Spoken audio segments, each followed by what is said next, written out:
How many do we have? I was just looking. Let's see. Mark, Dan, Dennis, Anthony. I need 6. We have 6. We have 6? Yeah. All right. Who do we have? Well, let me Pat Kennedy. let me open the meeting and then I'll read a statement, then we'll have roll call. How's that? Okay. Okay. Officially called the meeting for the quarterly business meeting of July 24th, 2020 is now in session. And previous to moving ahead, I'd like to read a statement into the record. First one, the proceedings of the Edinboro University Council of Trustees are recorded. Therefore, public disclosure to those in attendance via verbal announcement and written public notice avoids any violation of the Pennsylvania Wiretapping Act. The second statement I'd like to make is that the Edinboro University Council of Trustees went into executive session to discuss personnel and legal matters at 10 a.m. today, July 24th, 2020. Trying to retain my youth. Okay, you want to make a roll call so we know who's here? Yes. Trustee Bellini? Here. Trustee Chafee? Trustee Frampton? Here. Trustee Hyam? Here. Trustee Hertzie? Trustee Jones? Here. Trustee Kennedy? Here. Trustee Lothar? Trustee Perillo? Here. Trustee Shields? Trustee Wachter? Okay, so I show 6, so we have a We have a quorum. we have a quorum. Thank you. The first order of business will be the approval of the minutes from May 1st, 2020 for the quarterly business meeting of Edinboro University Council of Trustees. Could I have a motion to accept those minutes? So moved. Packet? I'll second. Okay, are there any corrections or discussion of the minutes? Okay, all in favor, say aye. Aye. Aye. Anyone opposed? Any abstentions? Not having heard any, the minutes from the quarterly business meeting of the Council of Trustees, May 21, 2020 are accepted. Moving ahead, Dr. Wong, are you on with us? Yes, I am. Hi. Okay. You're up. Okay. Thank you, Dan. Thank you for taking over. Nice to see you all again. I know it's a very busy time for everybody, and I want to thank all the trustees for your volunteer work, for your hard work, for supporting the university every step of the way. So let me begin by also welcoming Danny Jones, our new trustee, to this council on behalf of Edinboro University and the leadership team. Sir, we are pleased to have you on our board to help run the university. So welcome. Thank you. Let me also thank a couple of my key team players who I'm sure are excited to enjoy their next chapter of life, to enjoy grandchildren, fishing, boating, whatever it is. So I'm talking about Jim Sheehan and Marilyn Gellner. This is Jim's last meeting with the Council of Trustees. Jim has been a key player in the past year, leading our financial planning effort and taking my phone calls, emails late at night, and has been very, very collaborative. And also, I know in my 50-some years of life, Jim is one of those people who are very apolitical, call a spade, and so has been a real pleasure to work with you, Jim. I know you are anxious to go off in a few days, But thank you so much in front of this body. And Marilyn, Marilyn will hang around with us a little longer. But I told her I still did not want to talk to her, but I do. She has been a great partner over the last year since I was here. We traveled together once, but did a lot of events together. A great person, very friendly, built a lot of relationships for the university, working with different individuals, many alumni. And we'll miss Marilyn and Jim. I will for sure, but I do wish them the best as they move on to other more enjoyable things, I hope. Yeah, we'll later this month, we will have a small, tiny gathering. But the size of those gatherings doesn't mean anything else other than COVID-19. To say farewell to Jim and Marilyn. Later this month for Jim, later next month for Marilyn. On that note, we have a successor name identified for Jim's position. Not that Jim is replaceable. So John Hines will be on board next week. I will welcome him to the leadership team to Edinboro University. I'm not sure he's on this afternoon. I saw him on the Zoom this morning, but regardless, he'll be joining us next week. And we'll also make an announcement no later than early August on an interim leadership appointment to succeed Marilyn. I think these are really good appointments. So wait to see the announcements coming out shortly. Also, the last couple of months, life has been changing. A lot of changes happened. We went online. I want to thank the provost and the deans and his team for making great efforts leading a transition from a face-to-face to an online modality. I thought it was basically seamless. There are questions here and there from students, from faculty. Overall, I think it was a great job, led by done by the academic leadership team. I also want to name a couple of groups that really need a commendation, deserve commendations.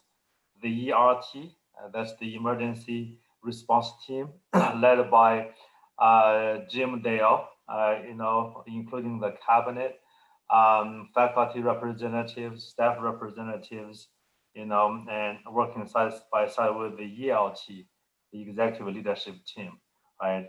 They have been working hard for numerous months now. Really good people working hard for the betterment of this university. I also want to single out the marketing and the communication division, led by Angela Burrows and her team. They have been on the front line of the last many months with me. Angela and I sometimes talk, early in the morning, late in the evening, and seem like things are not nonstop. But that's not my complaint. It's just the way things are working between me and Angela over the last few months. And they were writing on the phone, answering questions. I'm the same way, except that, she has a team that is really working extremely hard and working very well together. So along those lines, Students Affairs under Mike and Stacy, they were handling a lot of students' issues, whether it's classroom related, campus activities related, and again, a lot of things. And I want to thank all of these people for their hard work, good work. I'm not going to name everybody. So when an event is successful, when a crisis was so rampant, so overwhelming, everybody kicked in. Everybody played a good part in pushing the university through the pandemic, at least halfway, I hope, right, after 5 months. So that's the semester related or COVID-19 related, thank you and kudos.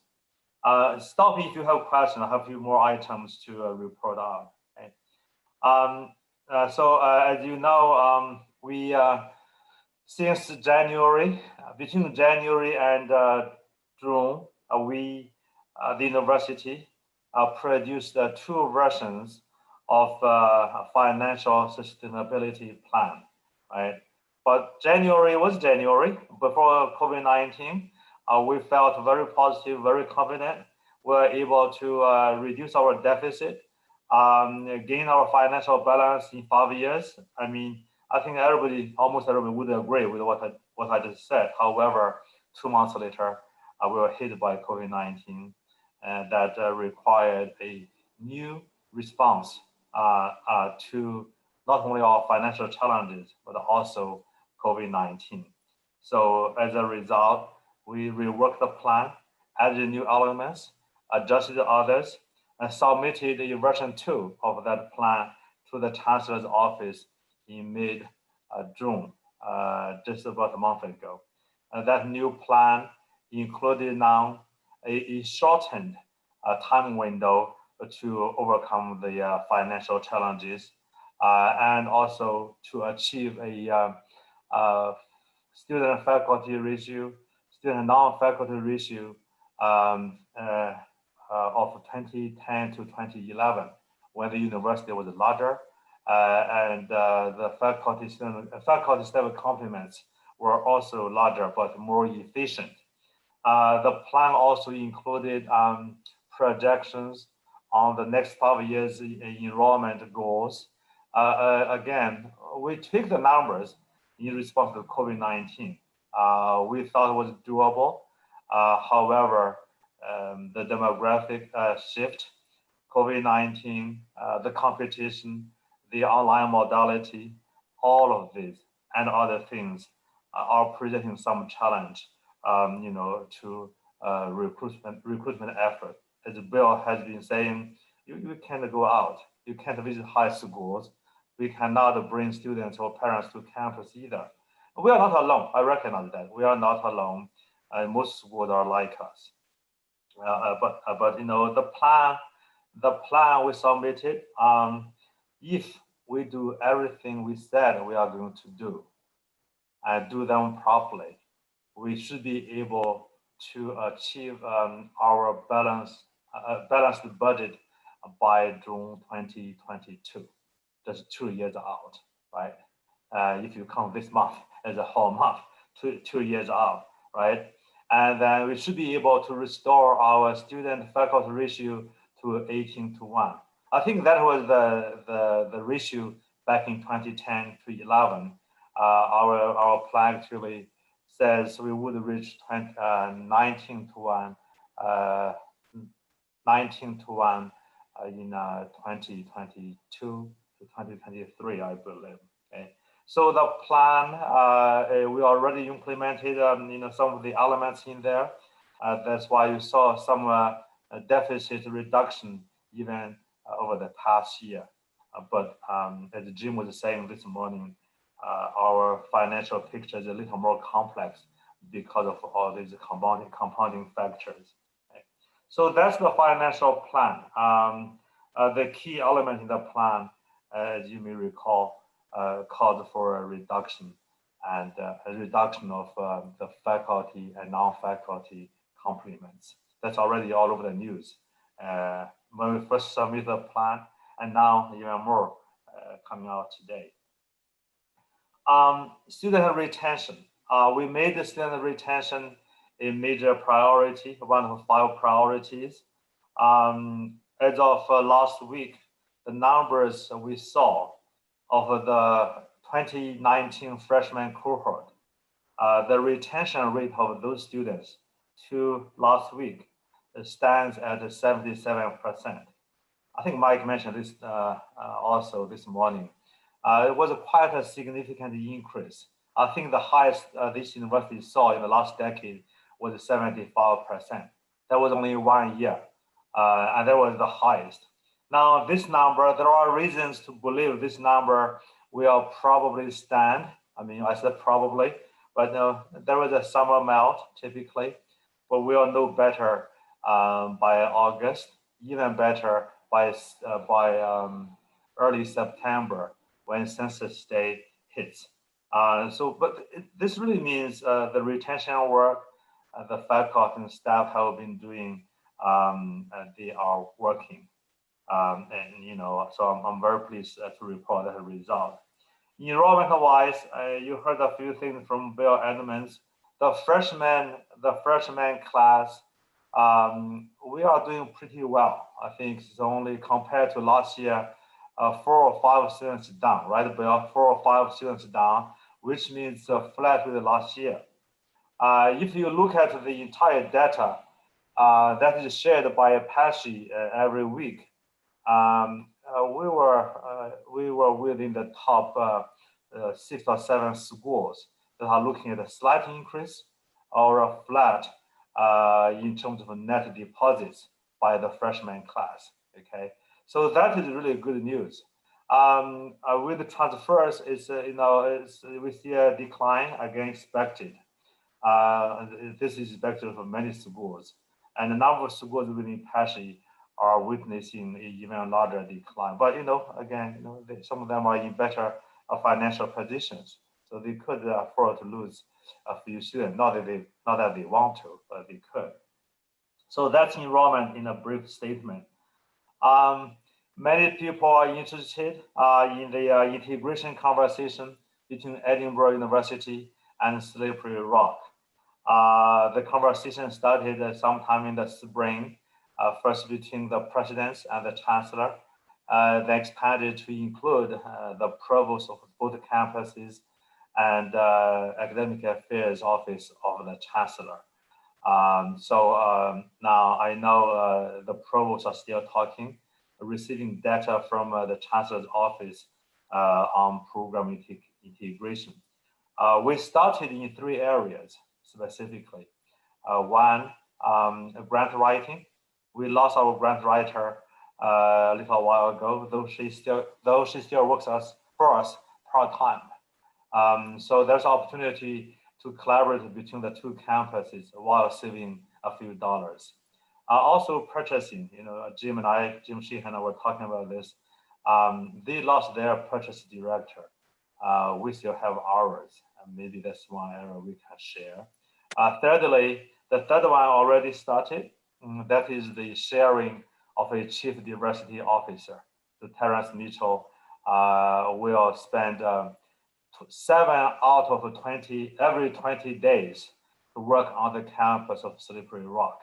So his energy, most of his energy and time will be spent on this campus, of course. Okay, so those are the initial areas where we were integrating. The deeper integration will happen in programs and other services, right? IT is a possible example, and many other areas. But academic programs, sharing them between the 2 campuses, sharing faculty, this need to pan out over the next few months. We'll see how that goes. Right now, the system office is starting a financial review of the impact of integration on these affected universities. So data is being collected, that will be analyzed, and that will be shared over the next few months so that the Board of Governors can make decisions or take next steps after a financial analysis is complete. So October will be an important month in terms of the integration, and then April, then summer 2021, when there will be a time window for public comment. So that's where the integration conversation is between us and the Slippery Rock University and the Chancellor's office. So, my final item for report is the fall reopening. I just noticed that Marilyn shared a good article of which I read 2 paragraphs. The first one, the last one when I had time, okay? But I will go back to read the whole thing. We made a decision early on to reopen on the 17th of August. That decision still stands. So we are reopening in 3 weeks. However, in between, after a lot of consultation, a lot of back and forth between ERT, ELT, we decided to adopt a Plan B. So obviously, Plan B stands between Plan A and Plan C. Plan A is reopen fully in person, and Plan C all online. Plan B is a modification from both. Most of our classes, I think more than 90%, will be online. The rest in person, that require in-person instruction, be the practicum, interns, studio work, and there are several others. So those students who have an in-person component will have opportunity to apply for on-campus living. So that's a Plan B in a nutshell. I know Mike, the provost, and the deans have been working hard to get things ready for reopening in a couple of weeks. I received a nice text message from our EPSCoF president, praising the administration for putting the safety of students, faculty, and staff first before other things. So it's very nice to see such a note. But we know there will be still challenges related to COVID-19 in the next few months until we are certain that a vaccine is developed and made available to everybody that wants one. So that concludes my report. If you have questions, I'll be happy to answer any, and I will be quiet and listen to your questions. Dan? Yeah, are there any questions? Thank you, Dr. Wong. We do have one action item. Presidents are recommending that we approve the 2021 Edinboro University Plan of Succession Resolution. I'm not going to read the whole thing here. I think you all have it, but essentially what it says that the Board of Governors Policy 1983-14-A requires us to every year approve a succession plan for the university.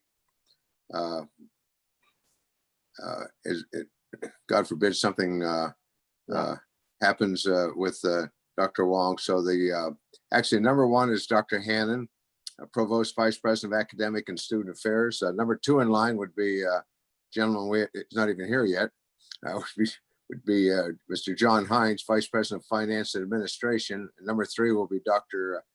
Edmonds, Vice President of Enrollment Management. Having said that, could I have a motion to accept that recommendation? So moved. Okay, Second. Okay, thanks, Mark. Having heard that, all in favor, say aye. Aye. Aye. Aye. Anyone opposed? Any abstentions? So we certify the resolution. That recommendation has been passed. 1 second before I go to Dr. Hannon, just a little house cleaning here. I skipped over one. Please don't tell Barbara I did that. The public comment period. I know, Rachel, you sent out an email asking for public comments. I just wondered if we had any for the record. We had no public comment. Okay, thank you very much. You're welcome. Yeah, moving on. Dr. Hannon, Academic Affairs and Student Affairs.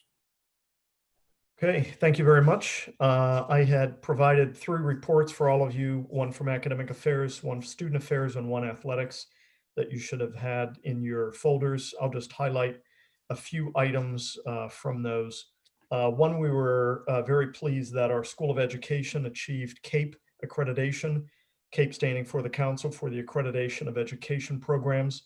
It is the only nationally recognized accrediting body in the country. And Edinboro was one of just 3 institutions in Pennsylvania to have that accreditation. And we are actually the first institution in the state to have both initial and advanced preparation status, which means both our undergraduate and graduate programs are accredited. Also, very interestingly, website socialworkdegree.org recently ranked nationally social work programs graduates for their net income, which is their monthly pay minus their educational loan payments. And ranking high is a good thing. And Edinboro's MSW program ranked 2nd in Pennsylvania and 19th in the country. So that was, I think, very good. The report also highlights a number of student recognitions. We have our students during the last quarter, even though we were online for part of that, were very involved in multiple activities. Those are highlighted in the report. But I also wanted to draw attention to the fact that we did commission 10 officers in May through our ROTC program. So we are proud of that. Unfortunately, the usual very grand program that takes place for that commissioning had to go virtual like so many other things, but we're very proud of those students. In terms of faculty recognitions, just a couple things. One, we did recognize, as we always do every spring, the Outstanding Faculty of the Year.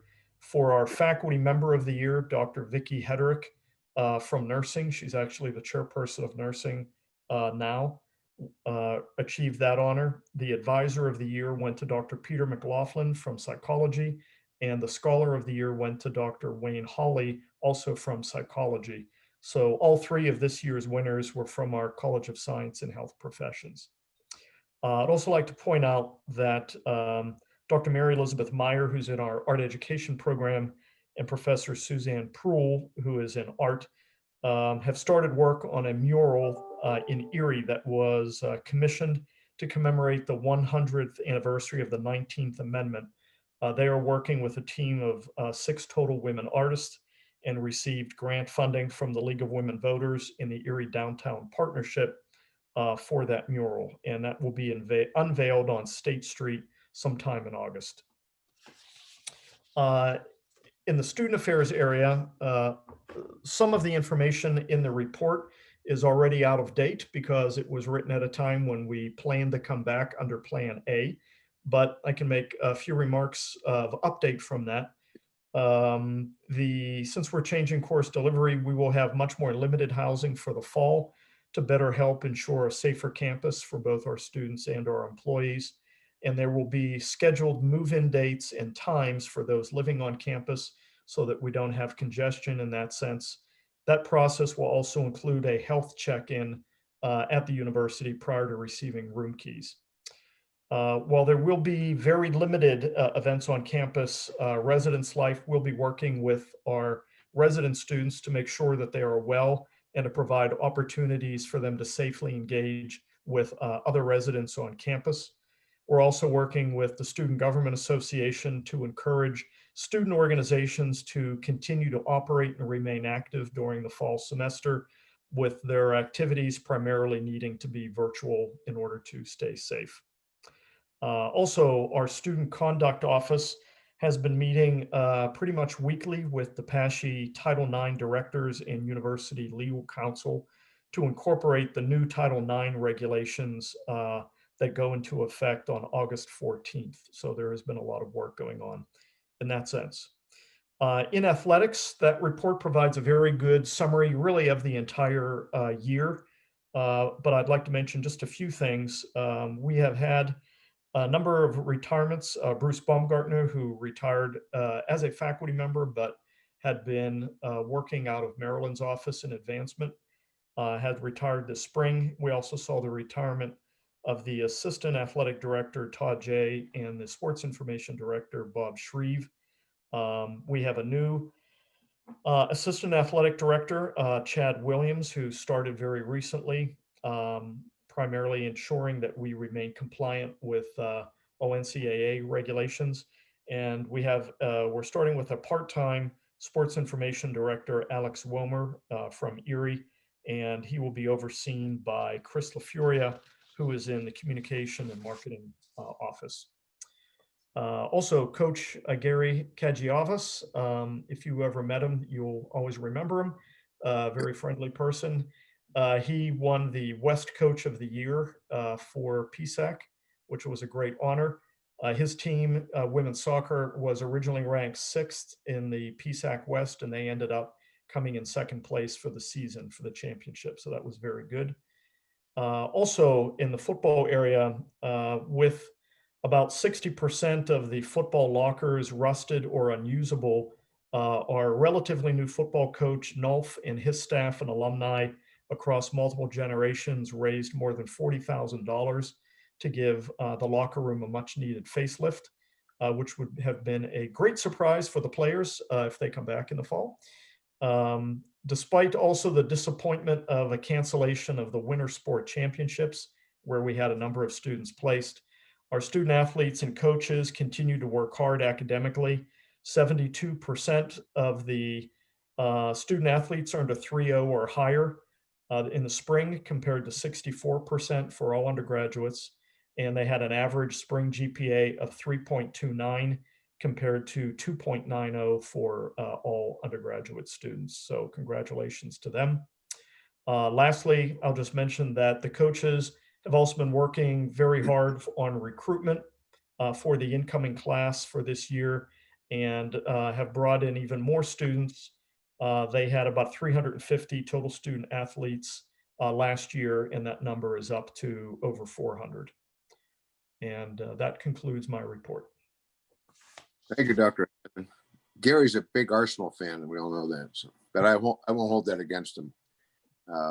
Just one comment I have. I think it's a big deal, really, that the CAEP has recognized the School of Education, both initial and advanced program. It's the only school in Pennsylvania to receive those two. And I know a lot of people went in. I'm sure a lot of people went in, did a lot of work on that. So that's kind of a big deal. Are there any questions for Dr. Hannon? I'm showing one action item, and that is that Dr. Wong recommends that the Council of Trustees approve the BSED special education be taken out of moratorium. Is that correct? Yes. So good. Could I have a motion for that? So moved. Second. Okay, I think that was Pat and Mark. Okay, so any questions about that? All in favor, say aye. Aye. Aye. Anyone opposed? Any abstentions? So the recommendation is passed. We'll go to Finance and Administration. And Mr. Sheehan, you're up. Okay, thank you, everyone. Good afternoon. In your packet, you received the Finance and Administration report. I won't read it to you, but I do want to highlight a few things that are, I think, of importance. In the accounting area, our controller has been assigned the task of being the liaison with our dining services. And in that capacity, he's been working with folks from the Western schools, Indiana, California, Clarion, and Edinboro. And the objective is to have a single contract for dining on the western end of the state. That's moving along well. It's a lot of work. It's a lot of additional work. But they have finally got an RFP out. It's on the street. I'm not sure when it's due in, but the expectation is that a year from now, we'll be starting a new contract with a single vendor on the in Western Pennsylvania. It'll be a single umbrella contract, but there'll be individual agreements for each of the schools. In the budget area, the 1.5 person budget office has been doing yeoman's work. They have obviously done most of the work on the materials we discussed this morning on the university's budget and 5-year plan. And they were also involved in preparing the second financial sustainability plan, which we submitted to the system office on the 19th of June. Kudos to those folks. Facilities, of course, they have been working, keeping the campus clean and germ-free to the point that we can. They've done deep cleaning of all of the residence halls, and they've done cleaning of all of the academic buildings. It's been a task, but they've done a really great job. Safety and risk management, Jim Dale is the director of that unit. And of course, because of COVID-19, He's been heavily involved in planning and mitigation in terms of what we're going to do. He's conducted building evaluations. He's conducted departmental consultations. He's developed the recommendations for the reopening with the assistance of the ERT. He's assisted marketing and communications with public reopening plan.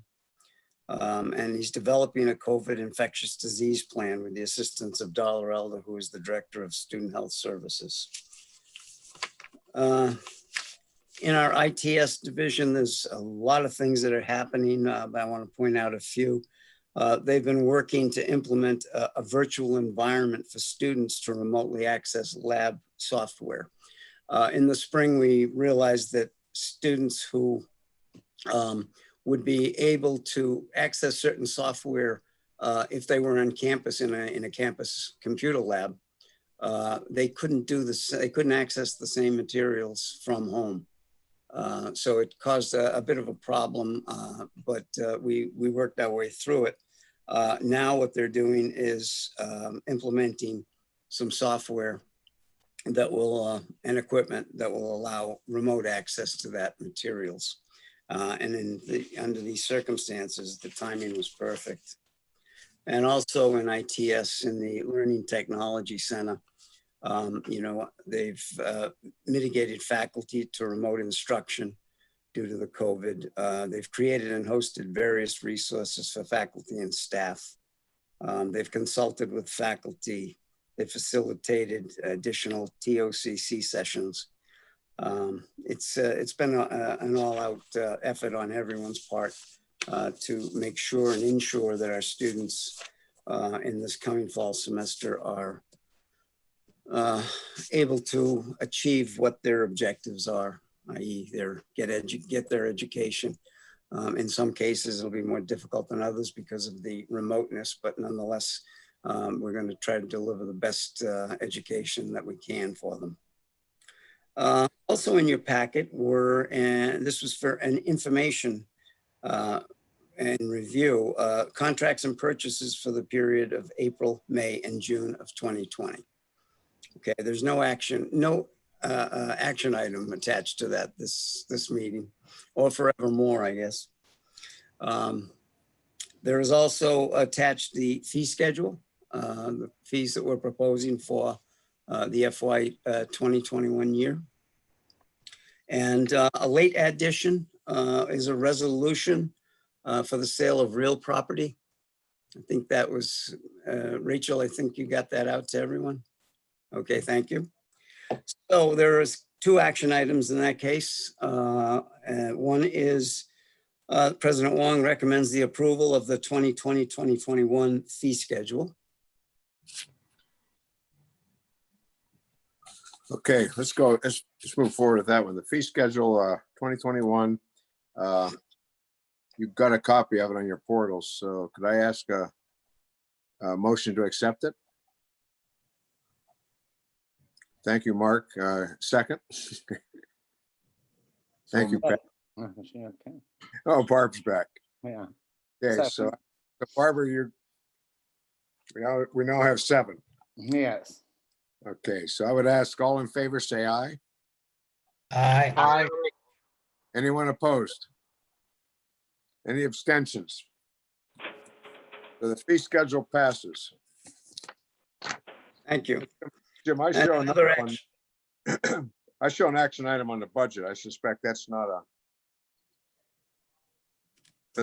That's still on? No.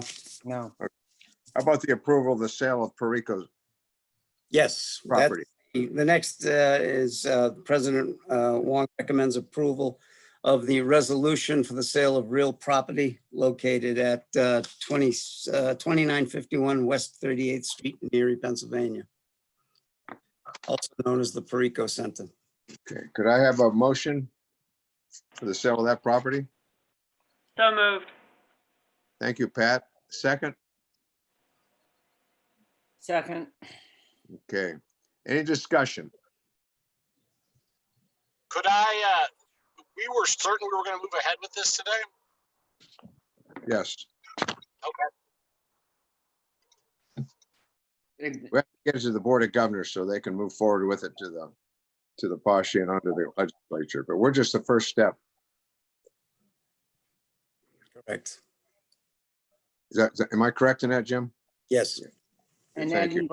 Edinboro is the recipient of funds if we sell. Of course, the Which- process still has to go through Board of Governors and legislature, but the gift is to Edinboro. Correct. This is something we've discussed for some time now, so I'm not sure there's a whole lot, but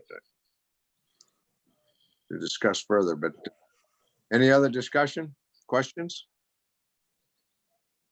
Okay, not having heard any, I'm going to ask all of those who favor it, say yes. You're on mute.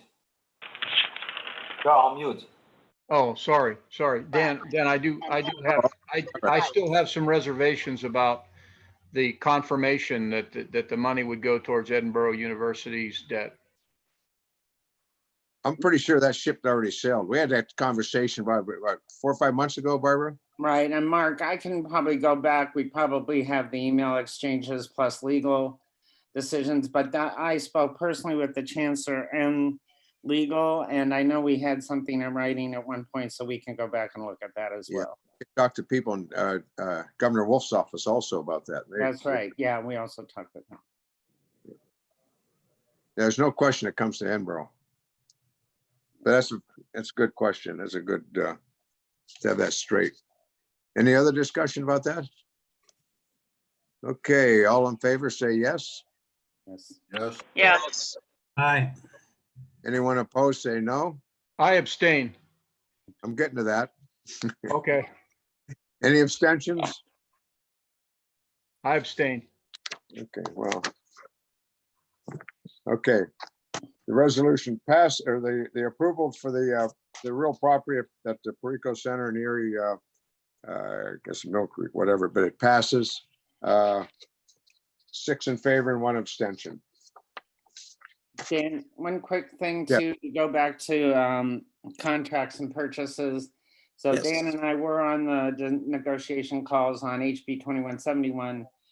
Almost all of the trustees from all the universities on that call continued to argue for the point that we should only review and not vote to approve since the expenditures had already been made, and we didn't want to have anyone ever come back at us. And of course, they did then write that in that manner. So now each time we only have to review. That's Yeah. how we got out of the approvals. Right. We found out we weren't the only ones. Everybody thought we were off base. Yeah. All right, thank you, everyone. So we'll go to enrollment management with Dr. Edmonds. Oh, good afternoon, everyone. In your packet, you received the full enrollment management report. There was a lot to report as we pivoted and made a change and transition due to COVID-19. Our face-to-face interactions with our prospective students and families, came to a screeching halt, and we had to go to a virtual platform. So we're continuing on virtual information sessions, guided tours, virtual transfer information sessions right now. Our daily virtual information sessions and guided tours are Monday through Friday, 12 to 1, 1:30, 2:30, and 3 p.m. to 4 p.m. We're also preparing, though, as I shared earlier this morning, planning for in-person campus visits. So we do have a living document, a draft, that's fluid and changing, but we're preparing for daily in-person visits once we get the okay, which will occur in Academy Hall. And they will occur basically from 9 a.m., 10:30, 1, and 2:30. Mask will be required, and they're going to be by appointment only. A student and 2 guests. So, we are planning to maintain any kind of safety regulation to keep the community, prospective students, and our faculty and staff as safe as we can. We are also preparing to move to Saturday in-person visits as well. They're going to be a little larger, smaller groups, but social distance within a larger room. 25 to 30 visitors, and that will be at our capacity. Those are planned for beginning, hopefully, early August, as soon as we get the approval to go. From a student engagement standpoint in admissions, and I'd like to really recognize the admissions staff under Diane as the director of admissions and the admissions staff. They've really done a great job working remotely, entering transcript data, confirming application information, high school transcript and college transcript information in this new virtual environment. But from the student engagement side, we collaborated with our NSO, our new student orientation staff, to prepare and send invitations and reminders to admitted deposited students to attend our virtual NSO.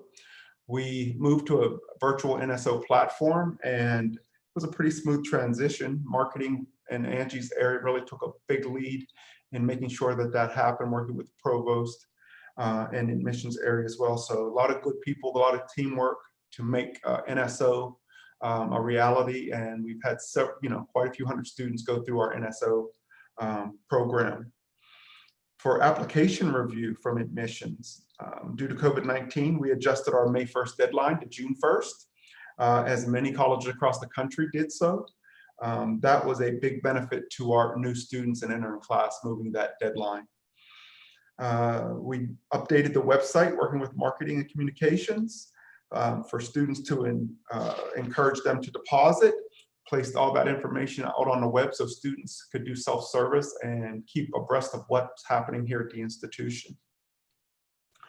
In the technology realm, we made necessary adjustments. We have a chat feature, and we purchased additional license and shared that with NSO and a couple other offices. But students really utilize the chat feature that is on the web. We worked with communications and marketing to make the mobile version accessible as well, so students could utilize their mobile devices and chat with us. Really good tool that we utilized on our website. Zoom, everyone's utilizing Zoom. We also utilize Zoom for the admissions staff. What we did was we held admissions senior staff meetings on Tuesday mornings, discussing remote best practices and initiatives. Then we trained all the admissions recruiters on utilizing Zoom and how to utilize all the features and hold Zoom sessions. With financial aid, with the recent transition, we're working remotely, but most returned now back to the campus on Monday, and they wanted to do so. But the financial aid office, we reevaluated all the processes and online submission and collection forms. Working with ITS, when we were face-to-face and in session, we noticed that many of our students that had missing documents or required verification documents brought them in hard copy. Well, in the new environment with COVID and working remotely, although the admissions financial aid staff is back in the office, we had to create a way for those students to securely submit confidential and personal information to the university. So we are currently working with the ITS department and our software platform, which is Elucian, to provide a secure upload of documents to the university. Pretty happy we're making good progress in that space. We're not there yet, but we will be soon. We are also working to create videos that can be shared with our parents and students on how to complete certain requirements that seem daunting to most families as they want extra guidance as they complete those forms. So that will be available to our students as well. In our veteran success area, the coordinator, which is Dr. John Chrisman, he's completed all of his annual VA training in order to maintain his status as a school certifying official. Without that, we would have no school certifying official for our veterans and military dependents. That concludes the enrollment management report. Thank you, Dr. Edmonds. Anyone have any questions for Dr. Edmonds? You're welcome. Yes, I have one. Are you going to provide the plaid masks to the kids who take advantage of the on-campus tour? We have plans to provide masks to our students. Yes, our visitors. Yes. I would suggest the mask with the borough on it. It's a good advertisement and it makes them feel part of the community. Yes, we have the artwork from Angela's area, marketing and communications, for the borough mask if we need extras. We are also thinking about adding Edinboro University for those who may not know who the borough is. So Okay. if we have to order additional masks, they will have Edinboro University where the borough is. Okay, I think it's a great idea, and they're very unusual, so, in a good way, unusual. Hey, I'll share it with you. I received mine yesterday in the mail. Oh, Pat's been advocating the last few days, as I tend to agree you. Well, to be honest with you, I found out from the bookstore, they'll have something similar in mid-August, and friends of mine from out of town, I've placed an order for 10, so I think alums would buy them as Oh, well. I agree. I agree. Matter of fact, I received an email. Can I get one from a retired staff member? And I said, I have none yet. They're pretty popular out there. Oh, look at Nice. Kudos Okay. to Bill Berger, Director of Marketing, who designed that mask. And his daughter was the model online promoting it. Yeah, Well, well, at one point, we had enough plaid fabric on those chairs in the president's office. I don't know if those chairs are there. You could have made thousands based on that. I think they're just fine the way they are. And I can't think there's anyone does the borough is. So. Okay, thank you, Dr. Evans. You're welcome. University Advancement and Marilyn Gallner. Marilyn? Good afternoon, everyone. The advancement report and our events calendar and the fundraising dashboard were all included in the packet of materials. So I will just again provide a few highlights here today. And I have to say that my staff is all working remotely, but I can't say enough about how much they're getting done. We're maintaining our relationships with our donors and with our alumni, and they're keeping them engaged. So I'm very proud of that fact. For the final quarter of 2020, we were down 28% with our fundraising, but that was expected due to COVID and the stock market volatility, really. And but it's very comparable to the industry average. I think we're off to a great start for fiscal year 2020. We started off with a solicitation campaign for the Student Hardship Fund with a $10,000 donor match for all the gifts received. The Student Hardship Fund is used to assist our students when facing emergency financial situations such as COVID-19, and I'm happy to say we've exceeded our goal. We've continued with all of our solicitation plans, of course, pivoting to all texts, phone calls, emails, and personalizations of all of our outreach. And that includes the Athletic Annual Fund, Erie Gives Day, which will be August 11th, and that will be a proration of gifts through the Erie Community Foundation and their sponsors. And then this fall, we will kick off a student retention and recruitment scholarship campaign. In terms of our events and face-to-face activities, of course, we had to cancel all of our events in the spring and then through summer. And now, unfortunately, through the fall, which includes our beloved homecoming parade and football game and other reunion events. We will be planning for a virtual homecoming event, including alumni reunions. And we're planning to produce a video that will show some clips of parades and football games from years past.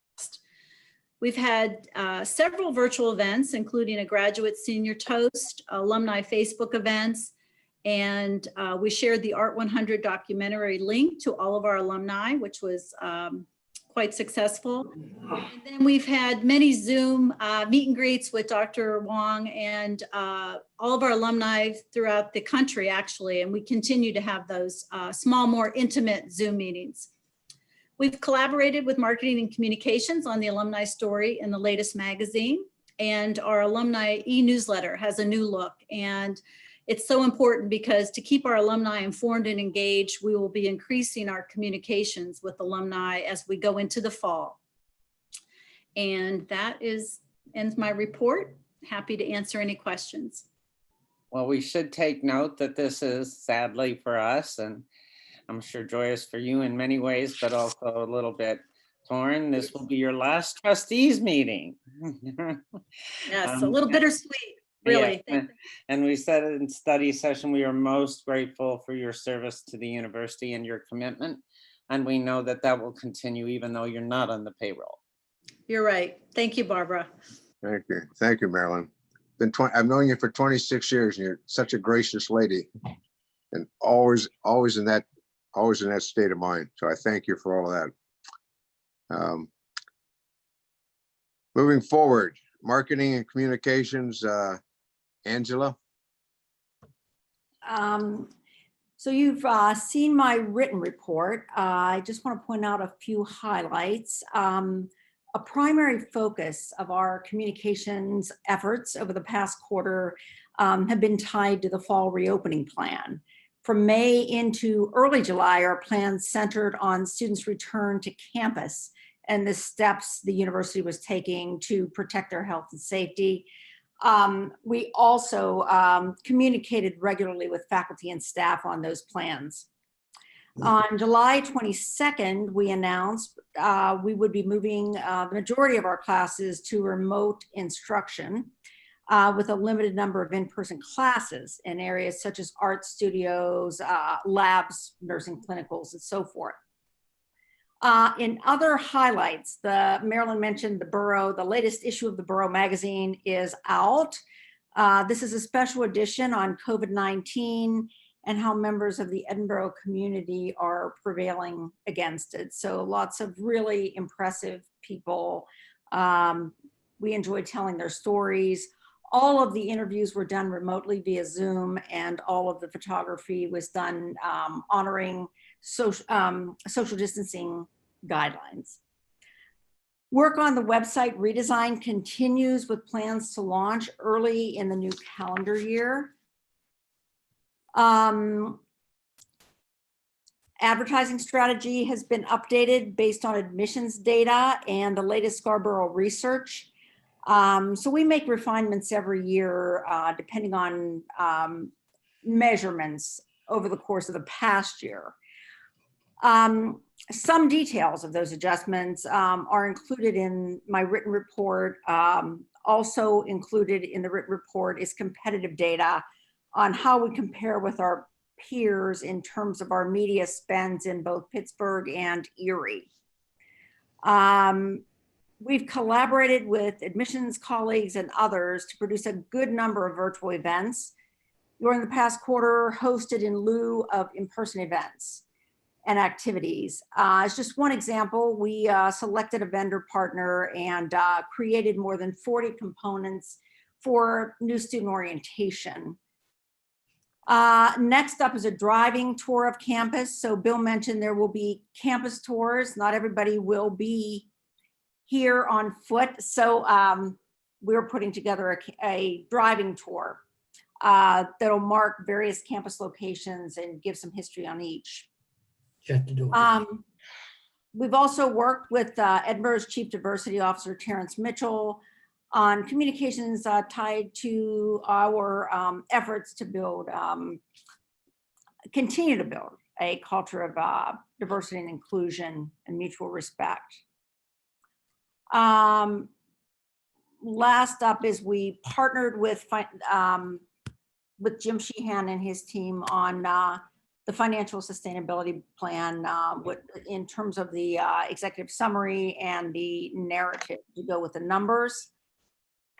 I want to give a shout out to my team. They've really gone above and beyond, especially the last few months, with special recognition for Kristen Brockett and Chris LaFuria. They have been on for 4 months. So they've done tremendous work and deserve kudos. So with that, my report is concluded. Be happy to answer any questions. Any questions, comments for Angela? Okay, thank you, Angela. Appreciate it. Okay, move on to the executive committee and representative reports. Oh, that's me, I'm sorry. PAC conference, PAC executive committee report. I've been appointed to the Edinboro Council of Trustees representative to the PAC in Harrisburg. We haven't met yet. We meet for the first time next Wednesday, July 29th at 1 p.m. We were going to go face to face, but 2 weeks ago, for obvious reasons, they moved it to a Zoom meeting. Jack Wabi from Kutztown is just newly elected president. And I would like to add that I'm replacing a lady that's irreplaceable, and that's Kathy Pate. She was an absolute rock star there. She took the whole PAC thing to a new, on her own. She took it to a whole new level. Unfortunately, she's no longer there, so I can't fill those shoes, but I'll do the best I can. You'll do great. Yeah, right. Yeah. Okay. Second report is alumni board, and that falls on me also. They met by committee call. They met, the executive committee met June 8th, and the board met on June 13th, and they've elected a new board, new slate of officers. Mike Eisert is going to be the new president. Mike Barnes, vice president. Dave Markey, secretary, and Mike Joseph, treasurer. And it's a first class board, I can tell you that, which they needed. The only problem they have is Mark and Mike and Dave are all very successful in their own right, so their time to dedicate is strained. I guess that's always true with successful people. I would like to say that, and I've said this before, but I'll say it again, that Amanda Sessom has done a terrific job with the Alumni Association. When she came there, well, she's actually with the advancement department. She's liaison to the Alumni Association, and on her own, she's completely revised that and got them back to where they're, I think, on the road to being a integral part of the university and the success moving forward. The last thing is, the next to last thing is the US. Oh, that's my report also. USI report. We met July 24th, 2020. I'm sorry, that's today. We met June 22nd, 2020. Ray Fisher gave his presentation. He received an $120,000 PPP loan from the government. He's going strictly ebooks moving forward. I think it's the first university of the 14 schools to go strictly ebook. You can still buy a hardcover textbook, but you have to order them, and you can either pick it up at the bookstore or they'll have it delivered. But you have to order it, and they will take care of that for you. The electronic book sales. Well, at one time, the bookstore sales were 75% of their income. Today, it's 55%. And not only that, but the margin is also less. So that's a little bit painful for them. They have signed a 3-year contract with a company called MBS to supply the ebooks. MBS is a division of Barnes and Noble. They looked at another one, which is eCampus, but they took this one. Another thing worth noting is they're moving the Piper Press into the vacant space in the bottom of the Pogue Center. So there'll be one operation down there, basically. They cut personnel as much as they can. In fact, they've cut them a lot there. I think there's only one person left at the Piper Press. So they'll have they're projecting a $400,000 profit this year. Based on that, they signed a contract with a new 1-year contract for their building off campus there for the daycare center for $21,000. He did, just as a note, Ray did thank Paul Keitlinger for all he's done helping steer him through this stuff. Paul was supposed to retire in, I think, the end of June, and he's staying on through to about Thanksgiving to work with Ray and getting the the transition, everything in place. So he was very thankful for that. So that's my report on those 3 items, and I'll go to Dennis on a report on the foundation board. Yeah, in June, the foundation board reviewed their annual investments with their investment advisors. And then they met on June 23rd. Nothing unusual. As usual, Chuck Scalise is doing a great job. So that's all I have, Mr. Chairman. Okay. Temporary chairman. Temporary, yes. Okay, thank you very much. Is there anything else for the good of the cause? Okay, I would ask a motion to adjourn. So Dennis, moved. So moved. Second, third. all right. We got 3 seconds and a third. Okay. Have fun, Rachel, with that one. Yeah, all in favor, say aye. Aye. Aye. Motion passed. We're in adjournment. Thank you very much, everyone. Thank you, everybody. Have a good night. Have a good Thank you. weekend. Have a Guys, good thanks, weekend. everybody. Take care. See you, Thank you, Marilyn. Marilyn. Thank you, Jim. Appreciate it. Bye, guys. Take Yeah. care, folks. Bye-bye.